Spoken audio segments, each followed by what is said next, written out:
Revenons aux questions linguistiques, à ces relations très passionnantes entre le français et l'anglais. C'est un autre problème étonnant. Je vais vous parler aujourd'hui de la forme française OIN, et en commençant par le mot point. Le point, P-O-I-N-T, pas P-O-I-N-G, quoique c'est intéressant aussi, parce que P-O-I-N-G, ça montre bien que la forme ING est française.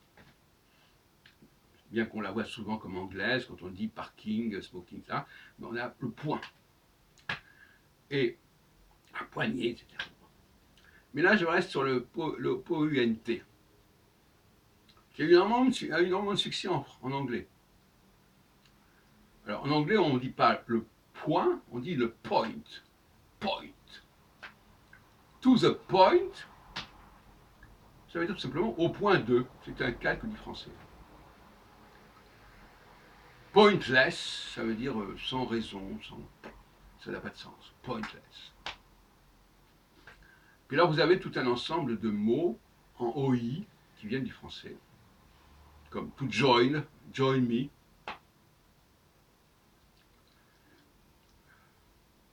Alors, on ne trouve quasiment pas de mots anglais d'origine allemande avec cette forme en OI. Alors, royal, ça vient du français royal. Loyal, de loyal, etc. Alors, il y a une seule exception, enfin, apparemment, une seule exception, c'est boy, le fameux cowboy.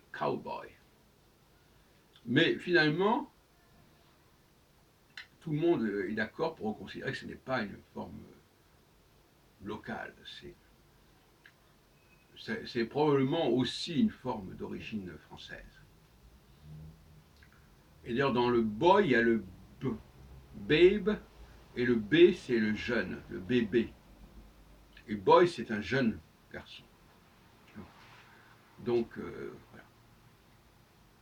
Alors, dans mes thèses, dans mes mémoires de doctorat, je dis mémoire parce que je ne les ai pas soutenus pleinement, enfin, ils étaient agréés par le directeur, M. Calvé. J'ai recensé, c'était dans les années 87, 80, disons, la deuxième moitié des années 80, donc il y a plus de 30 ans. J'avais recensé, c'est sur Internet, on trouve ça sur Scribd, dans deux mémoires de 87-89, j'ai recensé des séries de mots anglais qui étaient d'origine française du fait de leur finale. C'est la finale qui détermine le mot français, d'origine française. Comme les mots en URE, par exemple, c'est tous des mots français. Nature, etc. Culture. Et je rappelle encore une fois qu'en latin, on ne dit pas nature, nature, on dit natura. Bon, c'est pas encore une grande différence, mais je suis désolé, c'est passé par le français, qui lui n'aime pas les finales en A ou en O. Il remplace par un E ou par rien du tout, etc. Alors, j'avais trouvé une trentaine de finales comme ça, qui étaient réservées aux mots d'origine française, et chaque fois, il y avait une bonne dizaine, voire une vingtaine, une trentaine d'exemples. Et de la sorte, il y avait aussi le cas où il y a eu des modifications, mais qui se retrouvaient. Par exemple, le mot crème en français devient cream, C-R-E-A-M en anglais.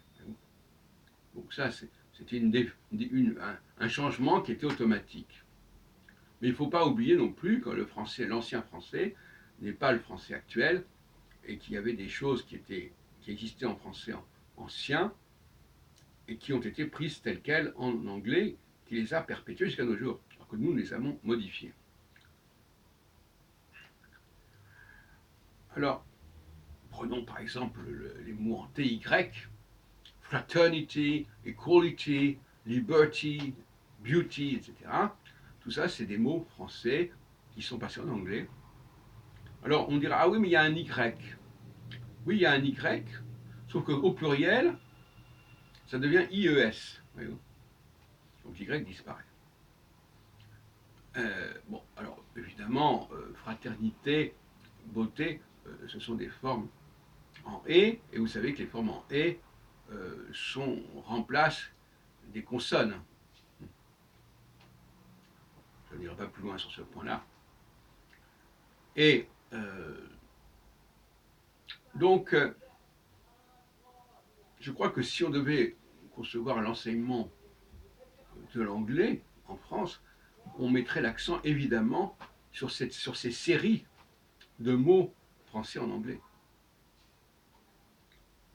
en essayant d'en retenir le plus sombreux, parce que ça constitue un capital. Le capital constitué par tous les mots anglais qui sont répartis selon un nombre de finales est absolument colossal. Et ça, c'est quand même une façon de commencer l'enseignement de l'anglais, l'apprentissage de l'anglais, qui est très facile. Et je le recommande aux enseignants en anglais. Et dans le sens inverse, l'enseignement du français aux anglais, c'est la même chose. On va partir de ce capital, de ce noyau, on va apprendre à le prononcer à la française, tout comme les Français vont devoir apprendre à prononcer ce noyau à l'anglaise. Quand je dis à la française, à l'anglaise, ça veut dire au niveau de nos pratiques actuelles, respectives.